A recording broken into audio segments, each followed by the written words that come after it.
तो अब इसके पहले मतलब मैंने बता दिया था सुल्तान और बादशाह में क्या अंतर है। अब मैं बताऊंगा कि राजा, महाराजा, सम्राट, चक्रवर्ती सम्राट में क्या अंतर है। बहुत ऐसे वर्ड आते हैं ना, बंदे लोग कंफ्यूज हो जाते हैं इंडिया के इतिहास में। आगे बहुत सारे वर्ड आएंगे, राजा हैं, ये महाराजा हैं, आगे तुमको महाराजा ही मिलेंगे। तो यहाँ पे देख लो, पहले सुल्तान और बादशाह के बारे में मैंने बता दिया। सुल्तान और बादशाह सिर्फ मुस्लिम शासक ही रहे हैं, मुस्लिम शासक को सुल्तान और बादशाह बोला गया है। बाबर सबसे पहला बादशाह था और गजनी सबसे पहला सुल्तान था। मैं अंतर बता दिया हूँ क्या है। और अब मैं बता दे रहा हूँ कि राजा, महाराजा, सम्राट, चक्रवर्ती सम्राट में क्या अंतर है। तो पहले राजा देखो, राजा जो है ना कुछ गाँव का शासक होता है।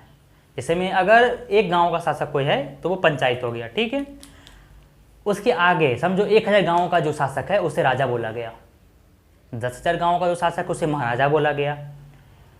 अब महाराजा के बाद 10 लाख को मतलब 1 लाख गाँव का राजा हो गया। गाँव मतलब एरिया का, 1 लाख एरिया का राजा हो गया, उसे क्या बोला गया, उसे सम्राट बोला गया।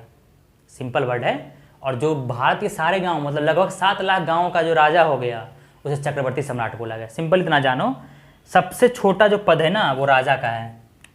यहाँ देखो, पहले यहाँ डैश लगा लो, राजा कौन है, महाराजा कौन है, सम्राट कौन है और चक्रवर्ती सम्राट कौन है, ठीक है। यहाँ देखो, राजा सबसे छोटा पद है, ठीक है। पहले सबसे बड़ा लिख लो यहाँ पे। सबसे ऊपर चक्रवर्ती सम्राट आता है, सबसे ऊपर चक्रवर्ती। जैसे यहाँ देखो, 1 राजा, 2 राजा, ठीक है, 3 राजा, 4 राजा। यहाँ ध्यान लगाओ, कुछ एरिया का जो शासक है उसे राजा बोला गया है, ठीक है। जैसे में एक राज्य में एक समझो एक डिस्ट्रिक्ट हो गया, डीएम। डीएम जो है एक डिस्ट्रिक्ट का राजा है। डीएम क्या है, एक राजा है, ठीक है। और वैसे ही बहुत सारे डीएम है, एक राज्य में बहुत सारे डीएम होते हैं ना, बहुत सारे डिस्ट्रिक्ट है, बहुत सारे डीएम है। सारे डीएम किसके कंट्रोल में है, सीएम के कंट्रोल में। तो सीएम को क्या बोलेंगे, महाराजा बोलेंगे। सीएम को क्या बोलेंगे, महाराजा बोलेंगे, ठीक है। और वैसे ही बहुत सारे सीएम मिले किसी अंडर हैं, राष्ट्रपति के अंदर आते हैं ना, तो राष्ट्रपति को हम महाराजा बोलेंगे। सिंपल वैसे ही समझो कि बहुत सारे राजा हैं, सारे राजा को मिला करके यहाँ बन गया महाराज। महाराज। अब देखो महाराज कौन था, बहुत सारे राजाएं जिसके अंदर में आए। वैसे राजाओं के अंदर में बहुत सारी चीज़ है, वित्त मंत्रालय है, ये सब है, बहुत सारे सामंत हैं, बहुत सारे और भी एरिया के राजा हैं, राज्यपाल हो जाते हैं, ये सब राजा के अंदर आते हैं। राज्यपाल जो हैं ये लोग राजा के अंदर आते हैं। लेकिन बहुत सारे छोटे छोटे एरिया का राजा जो है ना वो महाराज के अंदर आते हैं। जैसे में महाराज कौन था, धृतराष्ट्र महाराज था, ना कि वो सम्राट था। महाभारत के युद्ध में धृतराष्ट्र जो अंधरा था वो कौन था हंसने का बात नहीं है, वो कौन था, महाराजा था। महाराजा कुछ एरिया का राजा था, क्योंकि उसमें उसके पास ताकत था। भीष्म पितामह, ये सब बहुत सारे महान महाराज बतरे थे। सम्राट क्यों नहीं बने वो, क्योंकि सम्राट नहीं बन पाए, क्योंकि एक तो क्यों रीजन था, नहीं, एक रीजन था कि बहुत ताकतवर, उस समय ताकतवर, मगध ताकतवर था राजा उसमें। वहाँ उस समय जरासंध था, जरासंध को कोई नहीं मार सकता है। और दूसरा और कौन सा, द्वारकाधीश थे कृष्ण, तो वो अंडर आएंगे नहीं कभी हस्तिनापुर के। तो उस समय और चक्रवर्ती सम्राट वही हुआ जो अपने एरिया को जीत ले।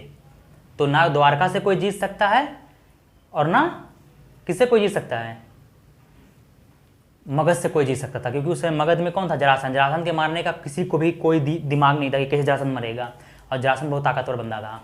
तो जब और जो ये हैं, देखो सम्राट और चक्रवर्ती सम्राट में एक ही अंतर होता है। चक्रवर्ती सम्राट बनने के लिए आपको पूरे देश में या तो आपके मित्र कोई बन जाए या आपके अधीन हो जाए। तो जो द्वारका था जहाँ कृष्ण राजा थे वो हस्तिनापुर के अंडर कभी आ ही नहीं सकते थे, और ना दुर्योधन के कारण या वहाँ के और भी धृतराष्ट्र जो वो अधर्मी थे उनके कारण वो दोस्त बनते। तो वो आज़ाद थे, तो वो अंडर आए नहीं, तो फिर आप सम्राट बन नहीं सकते। तो उस समय सिर्फ महाराज थे, धृतराष्ट्र महाराज थे। अब बहुत सारे महाराजा देख लो, महाराजा अलग अलग एरिया का बहुत सारे महाराजा मिलके सम्राट के अंडर आता है। ध्यान लगाओ, बहुत सारे राजा मिलके महाराजा बना, बहुत सारे महाराज मिलके सम्राट बना।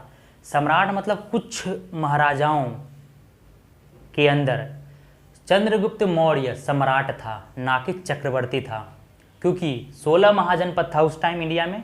उसको नहीं जीत पाया था चंद्रगुप्त मौर्य। मगध को जीत लिया था अपने एरिया में, सारे महाराजाओं को जीत लिया था, ताकतवर को। चक्रवर्ती नहीं बन पाया था, कलिंग को नहीं जीत पाया था। चंद्रगुप्त मौर्य बहुत ताकतवर बंदा था चंद्रगुप्त मौर्य, जिसके गुरु चाणक्य हैं। तो वो क्या बन पाया था, वो सम्राट था। लेकिन उसका पौत्र कौन आया, अशोका, जो अकेले 16 महाजनपदों को जीत गया। और वो कौन बना, कलिंग को भी, सबको युद्ध, कलिंग का सबसे खतरनाक युद्ध 261 वाला, 261 ईसापुर में जो हुआ था, कलिंग को भी निपटा दिया था वनदे ने। तो वो बना था चक्रवर्ती सम्राट, क्योंकि उसके अंदर पूरा भारत आ गया था। ठीक है, भारत से ज़्यादा एरिया, उसके भारत से ज़्यादा एरिया, कंधार, अफगानिस्तान सारा निपटा रहा था। तो जितना एज रहेगा, जितना टाइम है, उसमें तो गाड़ी मोटर है नहीं कि उड़ते जाओ और आराम से निपटा के कहानी खत्म कर दो। उसमें घोड़ा से या अपना रथ से जाना है, 1 महीने 2 महीने में एरिया में पहुंच रहा है, तो फिर जितना दिन जिंदा रहेगा उतना दिन ये शक्ति काम करेगी ना। तो बहुत एरिया में, जितना आज का एरिया भारत का है ना, उससे दुगना एरिया में समझो वो उसका शासन था अशोक का। तो वो चक्रवर्ती सम्राट था। लेकिन चंद्रगुप्त मौर्य सम्राट था। उसके अंदर बहुत सारे महाराजाएँ थे। उत्तर भारत के 8 महाजनपद उसके अंदर था चंद्रगुप्त के मौर्य के अंदर, लेकिन 16 महाजनपद अशोक के अंदर था। इसलिए अशोक को चक्रवर्ती सम्राट बोला गया। अब बहुत सारे सम्राट, देखो महाराजा किसके अंदर आ गए, सम्राट के अंदर। अब बहुत सारे सम्राट, 2-3 सम्राट